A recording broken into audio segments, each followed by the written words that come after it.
할렐루야. 인생 문제 시리즈 134번째 시간, 계속해서 하나님이 우리에게 주신 말씀 나누겠습니다. 오늘 말씀 요한복음 21장 2절에서 7절까지 말씀입니다. 요한복음 21장 2절에서 7절까지 말씀입니다. 이 말씀 우리 함께 봉독합니다. 시몬 베드로와 디두모라 하는 도마와 갈릴리 가나 사람 나다나엘과 세베대의 아들들과 또 다른 제자 둘이 함께 있더니 시몬 베드로가 나는 물고기 잡으러 가노라 하니 그들이 우리도 함께 가겠다 하고 나가서 배에 올랐으나 그날 밤에 아무것도 잡지 못하였더니 날이 새어갈 때 예수께서 바닷가에 서셨으나 제자들이 예수이신 줄 알지 못하는지라. 예수께서 이르시되 애들아 너에게 고기가 있느냐 대답하되 없나이다. 이르시되 그물을 배 오른편에 던지라 그리하면 잡으리라 하시니 이에 던졌더니 물고기가 많아 그물을 들 수 없더라. 예수께서 사랑하시는 그 제자가 베드로에게 이르되 주님이시라 하니 시몬 베드로가 벗고 있다가 주님이라 하는 말을 듣고 겉옷을 두른 후에 바다로 뛰어내리더라. 아멘. 할렐루야. 오늘 5절 말씀에 얘들아 너희 물고기가 어디 있느냐, 이 말씀을 하실 때에도 제자들은 그가 예수인지 알지 못했습니다. 예수님께서 베드로를 부르실 때, 제자를 부르실 때 그의 첫 모습도 이와 비슷했을 겁니다. 누가복음 5장에서 베드로를 제자들을 부르신 모습이 등장하는데 그때도 이와 똑같았어요.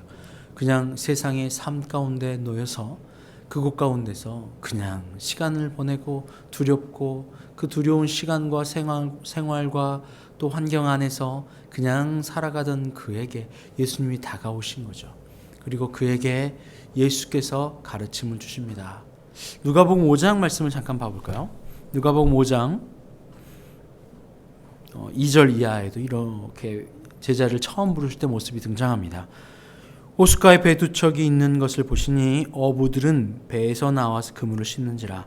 예수께서 한 배에 오르시니 그 배는 시몬 배라. 육지에서 조금 떼기를 청하시고 앉으사 배에서 무리를 가르치시더니 말씀을 마치시고 시몬에게 이르시되 깊은 데로 가서 그물을 내려 고기를 잡으라. 시몬이 대답하여 이르되 선생님 우리가 밤이 새도록 수고하였을 때 잡은 것이 없지만은 말씀에 의지하여 내가 그물을 내리리이다 하고 그렇게 하니 고기를 잡은 것이 심이 많아 그물이 찢어지는지라. 이에 다른 배에 있는 동무들에게 손짓하여 와서 도와달라 하니 그들이 와서 두 배의 채움에 잠기게 되었더라. 시몬 베드로가 이를 보고 예수의 무릎 아래 엎드려 이르되 주여 나를 떠나소서 나는 죄인이로소이다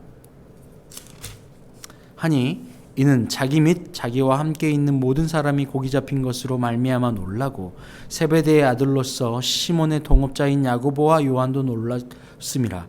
예수께서 시몬에게 이르시되 두려워하지 말라. 이제 후로는 내가 사람을 취하리라 하시니 그들이 배들을 육지에 대고 모든 것을 버려두고 예수를 따르니라. 이것이 제자들이 시몬 베드로와 야고보와 요한을 부르셨던 아주 중요한 세 명의 제자들이죠. 이 세 명을 부르셨던 그때의 모습입니다. 그들은 어부였고 그들의 삶과 생계 가운데 있었어요. 그리고 밤이 새도록 그들이 아무것도 잡지 못한 고난과 염려의 순간이 있었다는 거죠. 고난과 염려의 순간, 꼭 그들에게 절망의 순간일 것입니다. 그런데 그 절망의 순간이 절망만은 아닌 것이, 그 절망의 순간에 누구를 만난 겁니까? 예수님을 만난 거죠. 그들은 물고기 잡는 것이 생업이었고 그들의 천직이었습니다. 모든 것이었죠. 그런데 결국 그들은 예수님을 만나고 그것을 버려두고 예수님을 따르기로 한 거예요. 그리고 예수님과 공생의 3년을 보냅니다. 그리고 결국 그 공생의 마지막 순간 베드로가 예수님 앞에 두고 했던 일은 무엇이죠? 예수님을 3번이나 부인하는 일이에요. 그 공생의 3년이 마치 아무것도 아닌 양, 아무 일도 일어나지 않는 것처럼, 마치 그 시간들이 베드로에게는 정말 헛된 가르침이었던 것처럼 허망하게 끝이 무너져 버렸어요. 그런 베드로였습니다. 그뿐입니까? 또 제자들도 예수님이 죽으시고 부활하기 전에 제자들끼리 모여 자기들도 죽을까 그들이 문을 걸어 잠그고 숨어 있던 때였습니다. 그 절망의 순간에 베드로가 나 이럴 바에는 차라리 그냥 다시 옛날로 돌아갈래 라고 하면서 어부의 길로 고기 잡으러 가겠다. 배운 것이 도둑질이라 뭐 이런 표현도 하죠. 배운 것이 어부라 다시 돌아가 버려요. 마치 베드로의 삶을 보면 허망한 것처럼 여겨집니다. 모든 걸 버리고 예수를 쫓았던 그 3년의 시간, 그리고 결국 예수를 부인하고 다시 물가로 어부로 돌아온 그의 모습, 실망할 수밖에 없죠. 그런 그를 세상 사람들은 실망하고 심지어 자기 자신조차 실망하고 두렵고 너무나도 죄송스러운 모습이 있어요. 왜냐하면 그 모습을 우리가 어디서 알 수 있냐면 7절에서 알 수 있습니다. 오늘 21장 7절에서요. 예수께서 사랑하시는 그 제자가 요한이죠. 베드로에게 이르되 주님이시라 하니 시몬 베드로가 벗고 있다가 주님이라 하는 말을 듣고 겉옷을 두른 후에 바다로 뛰어내리더라. 속옷만 입고 있다가 주님이시라 하니까 순간 마치 닭이 3번 울 때, 닭이 울 때 너희가 3번 나를 닭이 딱 우는 그 소리를 듣고 베드로가 돌아가고 주님 죄송해요 했던 것처럼 주님이시라 하는 그 말을 듣고 자신의 이 상태, 절망과 삶으로 돌아가 버린 그 상태를 다시 돌이켜 창피한 거예요. 그래서 창피하고 어떻게 해요? 빨리 겉옷을 두르고 물속으로 뛰어 들어가 버린 겁니다. 얼마나 깜짝 놀랐을까요? 절망의 순간이었어요. 근데 이 절망이 한 번만의 절망이 아닙니다. 여러 번의 절망이지요. 예수님을 몰랐을 때 했던 절망이 아닙니다. 예수님을 알았음에도 넘어진 절망이에요. 더 큰 절망일 겁니다. 나는 안 돼. 이러한 고통과 염려와 절망과 그리고 세상으로 돌아가 버린 패배의식에 사로잡힌 그에게 예수님이 찾아와 다시 온 거예요. 베드로. 그에게 말이에요. 그 모습이 똑같습니다. 5절 말씀에 예수께서 이르시되 얘들아 너에게 물고기가 어디 없죠? 절망이죠. 그럴 때 이르시되 그물을 배 오른편에 던지라 그리하면 잡으리라. 이에 던졌더니 물고기가 많아 그물을 들어올 수 없더라. 똑같습니다.